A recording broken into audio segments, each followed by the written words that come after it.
Talafalava, thank you, Mr. Speaker. My question is to the Minister of Foreign Affairs and asks, will the government call for the immediate lifting of Israel's economic blockade of Gaza? If not, why not? The Honourable Murray McCully. Speaker, the New Zealand Government has consistently called for humanitarian and other essential supplies to be given free access to Gaza. I reiterated this to the Israeli ambassador yesterday. We've also made it clear that the substantive solution to the Gaza conflict is for Hamas to guarantee the cessation of attacks on Israel and for Israel to lift the blockade.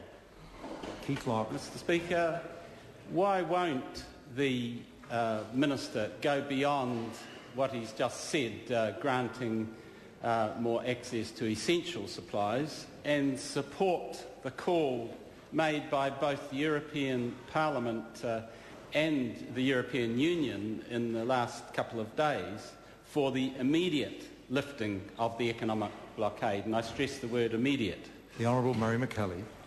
Speaker, it is very clear that the reason for the blockade being in place in the first place is because Israel has concerns for its security. The obvious way forward has always been for Hamas to guarantee the cessation of attacks and for Israel to lift the blockade. Keith Locke. Thank you, Mr. Speaker. What security is it for either Israelis or the Palestinian people when Richard Fawkes, UN Special Rapporteur for Palestine, describes it as, quote, a massive form of collective punishment, end quote, and thus a crime against humanity under the Geneva Conventions? And does he agree with Mr. Fawkes, and if not, in what way does he disagree with that statement? The Honourable Murray McCully. Mr. Speaker, as I said yesterday, the events, tragic as they are, of the last few days underline the unsustainability of the current situation in Gaza. Clearly, we need to see an intensification of international efforts to find a solution. It has been apparent for some time that for that solution to be durable, it must involve, on one hand, Hamas guaranteeing the security of Israel and Israel in return lifting the blockade. Keith Locke. Thank you, Mr. Speaker. Is the Minister Byer's answer, as appears to me, justifying the continued existence of the blockade? And why doesn't he agree with the European Council President, Herman Van Rompuy, who said that the blockade is, quote, unacceptable and counterproductive? The Honourable Murray McCully. Mr. Speaker, I'm not necessarily disagreeing that the blockade is unnecessary and counterproductive. The fact is that for the international community to succeed in its efforts to get the blockade lifted, it is going to have to address the security issues that brought the blockade into existence in the first place. This is an issue which cries out for further intensification of international efforts to find a solution. And those efforts are simply not going to succeed without addressing both sides of that equation. Keith Locke.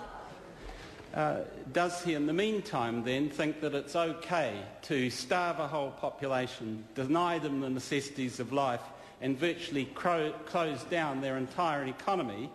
And if he doesn't think it's okay to do that to the 1.5 million people of Gaza, then why won't he support an immediate end to the economic blockade? The Honourable Murray McCully. Mr. Speaker, I agree absolutely with the member's assessment of the implications of the blockade and share his strong desire to see it removed. However, we have to ask ourselves whether we're going to achieve that objective by making lofty and meaningless speeches, or whether we're going to devote ourselves to getting some movement in this area by ensuring that we deal with the root cause.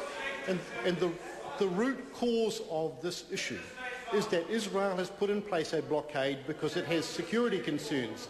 The obvious solution has always been to see those security concerns addressed at the same time as the lifting of the blockade. Keith Locke.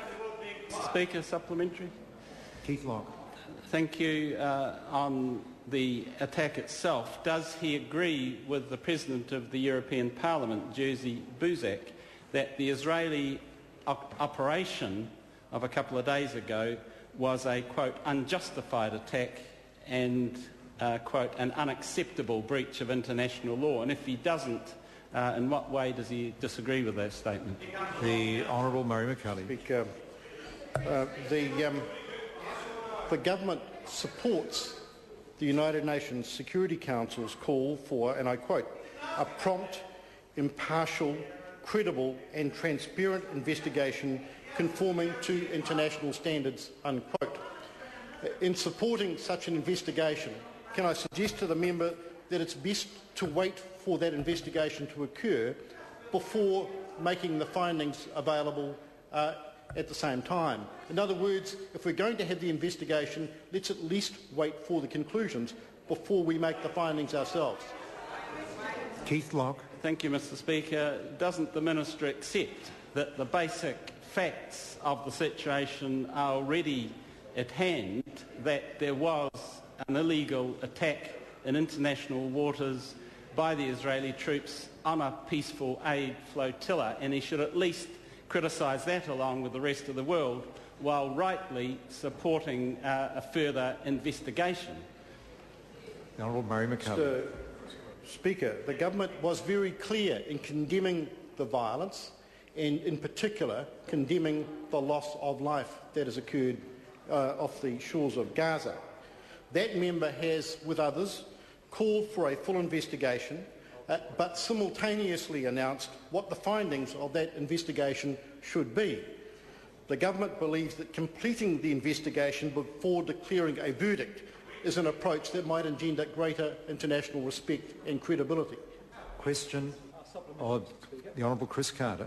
Mr. Speaker, does he stand by the statement he made on the 25th of February, just prior to his visit to Israel and Palestine, that New Zealand takes a principled and balanced approach to the key issues in the Middle East? If so, did he request permission from the Israeli authorities to visit Gaza and see the situation personally as part of our balanced approach? And if not, why not? Honourable Murray McCully. Yes, Mr. Speaker, I did make that statement, and yes, Mr. Speaker, I did seek from the Israeli authorities and others the opportunity to go to Gaza, but for reasons that I'm happy to explain at greater length, I was not permitted to go. Question number... point of order, Keith Locke. I seek leave to table three documents. The first being from European Voice, where the EU spokesperson calls for an immediate end to the blockade. Leave is sought to table that document. Is there any objection? There is no objection. The second is an article by Richard Falk, the UN Special Rapporteur on Palestine, talking about the blockade being a massive form of collective punishment in countercurrents. Leave is sought to table that document. Is there any objection? There is no objection. And the third is a press release from the European Parliament, 1st of June, talking about forcing Israel to lift the siege on the people of Gaza immediately. And Leave is sought to table that document. Is there any objection? There is no objection. Question number 8, the Honourable Pete Hodson. Speaker, my question is to the Prime Minister and reads,